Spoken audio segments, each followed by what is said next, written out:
Jesus Christ reveals through Gottfried Mayerhofer. Secrets of Life.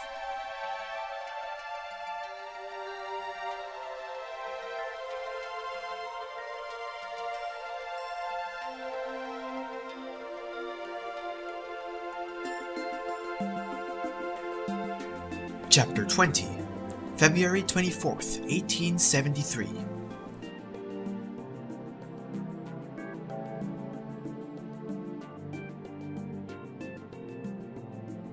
Life of spirits and cosmic life. Thus says the Lord. Earlier in the chapters on the world of thought and on life, I have shown you in a few words the many-sidedness of spiritual life and how it must be understood, so as to have a dim concept of my world and of my might. In Words for Short-Sighted People, I have admonished you to study my nature in its vastness. For a great almighty creator, you can more easily grasp and understand in his great works, although to a thorough investigator on his round in my insignificant works, I must also appear great, unrivalled in the tiniest infusorian. I have said all of this in advance, so that you may always keep your spiritual eyes and ears open, in order to perceive the stream of spiritual light and the tone or the voice of my spiritual cosmic language, as it proclaims to you, in and out of, all that is created.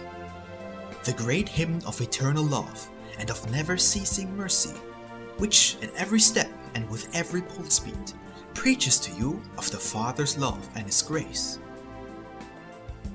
In the word on time, I informed you as to what time is and how you shall use it, and under human dignity, I told you what you should do and should not do in order to become my children in my image, and how you should act in worthiness of this image. Under the world of thought, I explained to you how everything materially created, every deed will once be weighed and judged only according to its origin, the idea behind it. Now I am sending you another word, full of sublime creational spirit, so as to more clearly present to you a new view of my creation and my aim with it. This will make you learn to see, and in the midst of the worldly chaos and the bustle of worldly human passions, recognize that far beyond all the physical material, it is the spirit, my will, the great supporter of all that is created, which makes the same come into being, sustains it for a while, and then, by changing its form, leads it towards a higher goal. In the world of thought, I told you that the thought, the guiding principle, is superior to anything material, that it is, indeed, the basis for all that exists. And now I will prove to you that the bustle of the world of thought, when the latter is considered as a spirit realm, is also the actual factor in all manifesting life, in all that exists and perishes. For in order to understand and grasp my creation, which is only a spiritual product, you must think as spirits, must contemplate my work as spirits, and must regard the course of the entire spiritual material life as spirits, if you wish to form a proper idea of me, of my creation, its duration, and of yourselves. Otherwise, you are blind in the midst of the shining light of my wonders, in the midst of the great harmony concert of my music, of the spheres, and my cosmic music, to be likened to the deaf. And so, I will now take you with me on a spiritual flight through the spirit world, divested of all matter, so that you may recognize and grasp who He is who created the world surrounding you, why He created it, and why He endowed you, as well as all the intelligent beings living as spirits, according to their capacity, with means enabling you to understand and grasp Him, the Almighty Lord and Creator, as well as Him, the Father, who loves you everlastingly. You see, the world, both the great spirit world and the material world, which is merely an envelope of the former, was created so as to visibly express what, invisible for material beings, for a long time had been and forever will be existing in the spirit realm as the primordial carrier of all that is beautiful, true, and good, as an expression of myself and my attributes. This visible material world, which merely enveloping what is spiritual, must serve as a guide and a means to perfect this great material world, beginning with the central suns to the tiniest infusorian, has thus the sole purpose of leading the spiritual laid into it to a higher level through matter. However, only the spiritual imprisoned in matter is destined to always stimulate matter to this perfecting process, so that it alone can remain at the end of all purified and spiritualized matter as a permanent, never to be destroyed, eternal, thus bearing witness to him who created it, and who, as an eternal God, could only create what is eternal, but not ever what is transient. Now look, my children, rise above matter and regard everything created as a spiritual product, and it will become clear to your spiritual eye what spiritual life and what material life is. For spiritual life is the eternal urge of the spirit bound in matter, and material life is the changes manifesting through this urge in the visible material world, such as coming into being, existing, and passing away. Well, the whole of infinity is full of spiritual beings, because infinity constitutes myself, just as your body constitutes visibly to the core of your soul. All the spiritual in infinity has its expedient process. Everything has its purpose, its why, where it must be bound, where loosed, and when, if bound in matter, it can again, freed of the same, exist as an independent spiritual. Thus, the present world came into being. Thus, ever new worlds will emerge from the ones which dissolved and passed away. And thus, infinity establishes itself as a concept comprehensible also to finite beings. Just as the smallest spiritual particle, imprisoned in hard rock and manifesting its life through matter, always urges the rock towards a transformation, a dissolution, to become on higher levels something different. So also whole cosmic systems, whole spaces, and even, finally, the entire visible world. It is this spiritual material urge, called life, because it manifests as motion, as action, which, everywhere the same, according to the same principle, urges on the smallest worm as well as the greatest solar body, or the angel spirit, still clothed in material envelopment, to higher levels, higher beatitudes, and greater delights. Your own body should only serve toward the soul's spiritualization by a proper conduct and as a right tool, letting itself be used only for actions worthy of a human being, and thereby effecting and speeding up the spiritualization process of your soul. Likewise, the greatest central suns and the entire great universal man, who has a task which cannot be calculated in terms of time, so that the spiritual, more and more liberated, free, led towards higher levels, can fulfill its purpose. Just as in the world of thought, I have elucidated for you the entire spiritual sphere, which is actually the carrier of all that is visible. I now want to make you understand and grasp the idea of a spiritual life, which urges matter to spiritualize itself, whereby it becomes visible to your eyes as material life. This urging and driving goes on incessantly, like the flow of time, the life of the world of thought, coming into being, temporary existence, and again passing away. These are the visible proofs of the never-resting spirit world, forever the urge to move forward and upward. From the smallest ether atom upwards, everything drives towards a beginning, an existing and passing away, or a passing into a higher order. Look at your own world with spiritual eyes. How varied are the changes there? How much spiritual is freed at any moment, voluntarily or involuntarily, to enter into other combinations?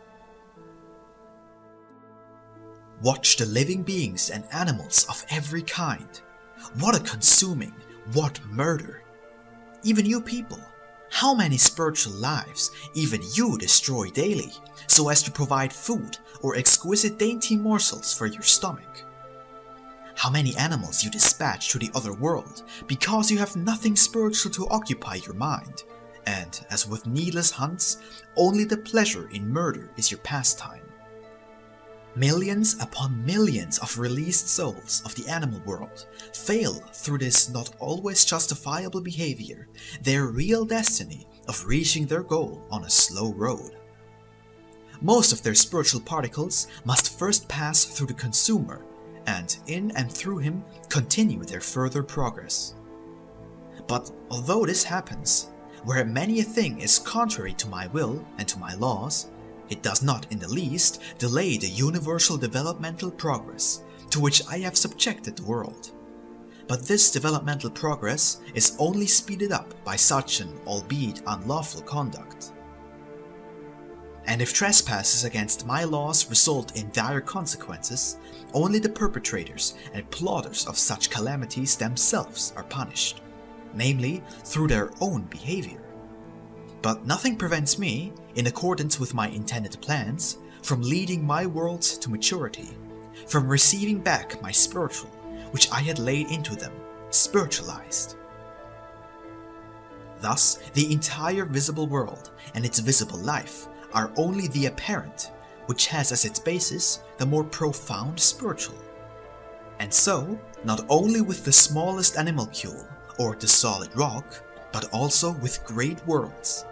The duration of everything depends on the liberation of its spiritual bound in its covering. As with you human beings, after the natural course of your life, death should only occur when your soul has matured for the transition to the beyond. So it is with worlds and central suns. Once everything in them is spiritualized, they pass away or dissolve gradually, become more and more spiritualized, and their matter becomes lighter and lighter, until it is like air or gas, when they, the worlds, will only be destined for beings clad in the lightest material envelopments. Just as your own body will ultimately, on the highest spiritual level, no longer be clothed in this heavy matter with which you are encumbered today, also your earth will be spiritualized in the distant future, carrying instead of solid, heavy matter only ethereal substances, ethereal dwellers, who, spiritualizing themselves more and more in step with their earth globe, also pass over, not through great cataclysmic events, but together with their abode, to other circumstances which will be suitable to their spiritual level of understanding.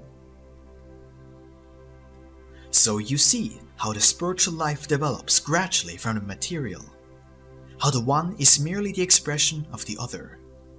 And you understand more easily how I created the worlds and have an idea as to how great must be the periods of time necessary to effect such processes of spiritualization. However, you still have no spiritual vision to see the velocity of thought with which this developmental process occurs. You still have no idea as to what a time second achieves millionfold relative to this process of purification and ennoblement.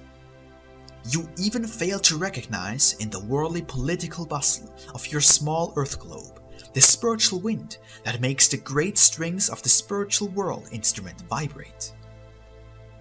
The harmonies are sounding throughout infinity, but you behave like people who are deaf and dumb, fail to recognize, see and hear how everything rushes with the speed of a tempest, with the velocity of the world of thought, to prepare the way for the process of liberation from the imprisoned matter.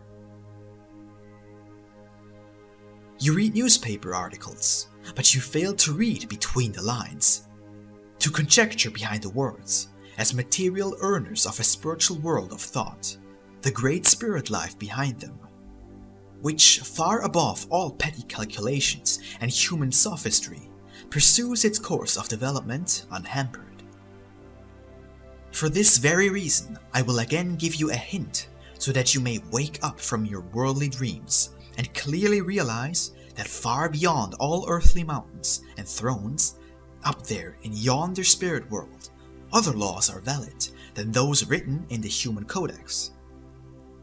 These laws give life to both a central sun and to the tiniest atom, so that they will be able to fulfill their purpose through it. That means to spiritualize themselves, and thus again draw near the source of all light from where they were once sent forth, so as to pass through their process of life and development individually, be it as a great world globe or as a worm. You are driven more by a thirst for knowledge to read my words.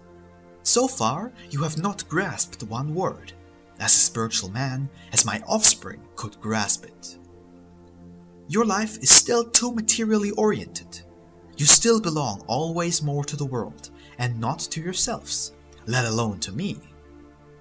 For this very reason, I must send you from time to time words of admonition, so that you may awaken, so that you may, at least in the time of spiritual concentration, be able to soar above the ordinary life.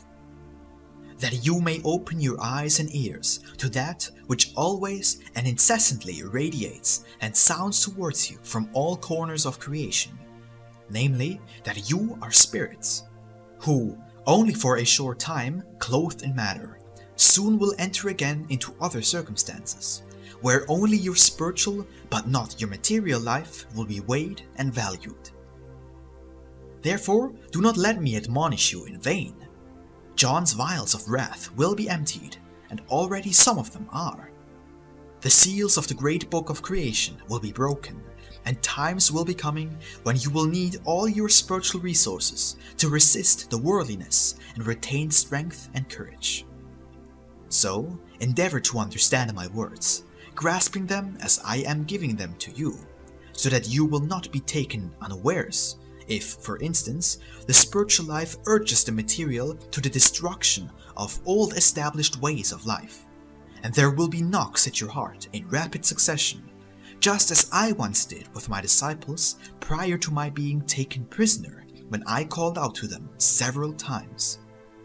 Watch and pray that ye enter not into temptation. This I am calling out also to you. Recognize the spirit life. Wake up from your worldly sleep. Recognize the time as it presses on towards the solution. Realize from the ruin of everything noble in the world that the time is not far when the people will harvest what they have sown. Recognize the stream of light that begins to pour over your world. Listen to the voices of the spirit world that in great sound waves hit your ears. They are the admonishing words of a loving Father, who, in the rush of events, does not want to lose and forfeit his children, but who wants to uphold them, and even, if possible, to increase their number, so that the spirit life may be properly and truly valued by them, and they may all understand, even if worlds go to pieces, namely, the love of a heavenly Father cannot waver, cannot punish, but can only, faithful to his laws of love, lead everything to perfection within the appointed time.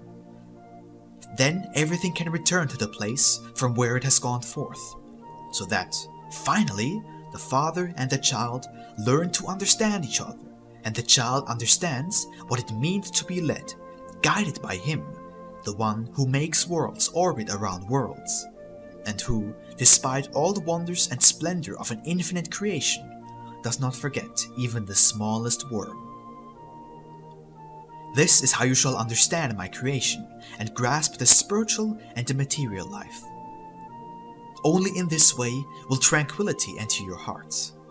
Only in this way do you learn to understand and understand my words, and how and why I give them to you. As long as you have not reached this stage, you are still apprentices, but no children of mine. My children must be able to view my nature with a spiritual, open eye, must there, divesting the spiritual of the material, learn to recognize what is true. They must understand the voice of my spirit world, must lend their spiritual ears to the soothing melodies of my heavenly music. They will then grasp and understand that although matter is the means of encasing the whole, it was only in this way possible to unravel the spiritual hidden in matter to a living being, thereby bringing nearer to him the creator of everything spiritual and material.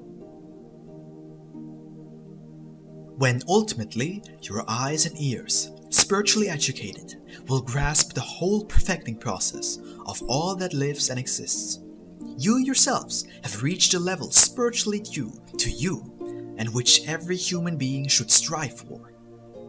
Then he no longer measures time and the duration of matter. Then he clearly recognizes that high above all that exists and lives, the spirit world is reigning, and that matter and the material life, called transience, are only mediating factors, which, although they must be there as a means to an end, are not the quintessence of life. This is the veil of Isis, whom the ancient Egyptians venerated as the goddess of truth, and of whom they said that no mortal could lift her veil.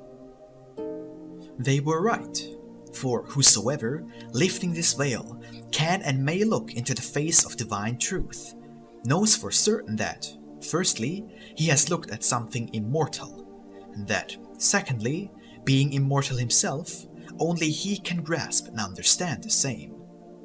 For him, physical matter has ceased to be a burden. It is merely an envelopment, which, in step with the recognition of truth, becomes lighter and lighter and more ethereal.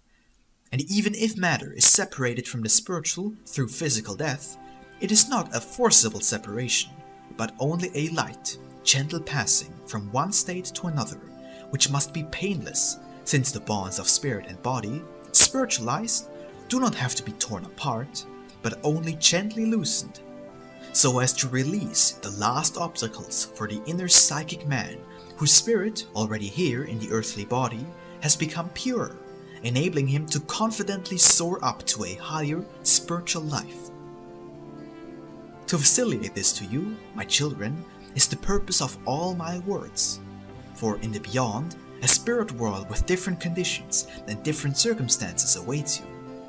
In qualifying you for this new calling awaiting you in the future, I do not shun the effort of making you understand that there is only one God, who is nothing but love, and who likewise wants to educate you only for love. For love is the ultimate purpose of all that is and comes into being. My creation can be grasped only with and through love, and love is the only thing that impresses on my beings the spiritual nobility, whereby they may be called my children. A loving heart understands the language of my nature, the language of my spirit world, and knows how to explain matter, its life and its form in accordance with the law of love. Therefore, above all, learn to love, cast out all other attributes from your hearts, and your spiritual eyes and ears will be open to receive my spiritual life of love. Learn to first grasp the content of my words spiritually, and you will then understand why I had so much patience with you to make you loving children of a forever loving Father. In this way, you spiritualize yourself, bringing it close to mine, and achieve the maturity to pass on in tranquility and peace also to others what is living in all fullness within you. Do remember this well, and accept this word as a new proof of my grace and my never-wavering patience in leading back the lost children to the heart of light after they have been walking in darkness long enough. Thus, this word on spirit and cosmic life shall serve you as further proof that you have by far not the proper comprehension as yet for my words, and I still find it necessary to add to all that has been said, so that all the secrets of my creation may be clearly revealed to your eyes, and you may precisely through them recognize me, their creator, as such and as your Father.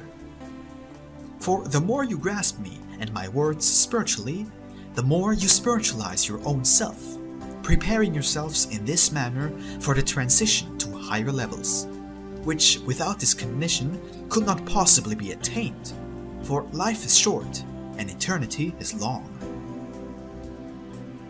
That is why my concern for the sojourn in the latter, for the trial life in the former, has to be regarded merely as a probation school or trial period. So, use the earthly probation school to equip yourselves with that which you will once need there as a basis.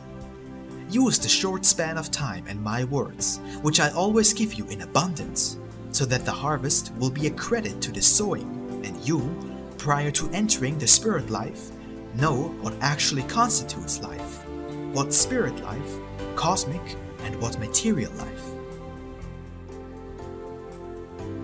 Only thus, armed with spiritual knowledge, your progress will be easy, and you will grow in cognition and wisdom, depending on how you will fulfill these conditions.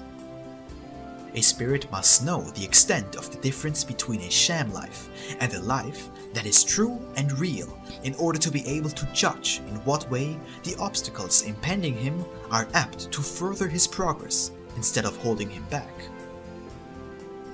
Only endowed with this clear insight can a spiritualized person calmly face the future, for he does not expect heaven to come from without, but carries it within himself. This is why worldly disturbances are for him no disturbances, but only stimuli that will solidify and strengthen his faith on his course. Thus you must be steeled through what you gain inwardly by battling, so that you will be able to fulfill your mission towards yourselves and others. As long as you yourselves have only a half faith, a half trust, and little patience, you are still far from recognizing the great driving wheel of the spirit life, which, while moving everything, tries to gather also you into this movement towards our universal goal. So, follow my advice, ponder my words well, consider from whom they are and to whom they are directed. I, as a father of all my created beings, leave no stone unturned to help everyone and to lighten his path. However, if he does not want to be helped, the adverse circumstances accruing from that will not be charged to me, but only to him. Ponder everything and retain what is good. This is what I once said, and this is what I am calling out to you, lest you should fall if the time of temptation should come, when, left to your own devices, you will have to blame yourselves for the consequences. As matters stand, the spirit life is the fundamental basis of all there is, the material life being merely its visible factor. Whosoever confuses both or even denies the former will finally become aware that through his denial, the matter is not closed, but that through it, the spiritual eye will only become totally blind, and the soul deaf to all the voices of the surrounding nature. If the process of the spirit life were not so awfully fast, one could say, as you often do in the proverb, "Comes time, comes counsel." However, this calculation is misplaced here, for the time lost brings back nothing, and a new time always brings something new, unlike that which is past. And so it is the foremost law to use the time, lest the result of future realization be remorse over the squandered time. Therefore, my children, do take everything more seriously. Take my words more seriously. Take things concerning your time more seriously, lest my words will be preached to deaf ears. Your Father intends this to be for your instruction and for your spiritual progress. Amen.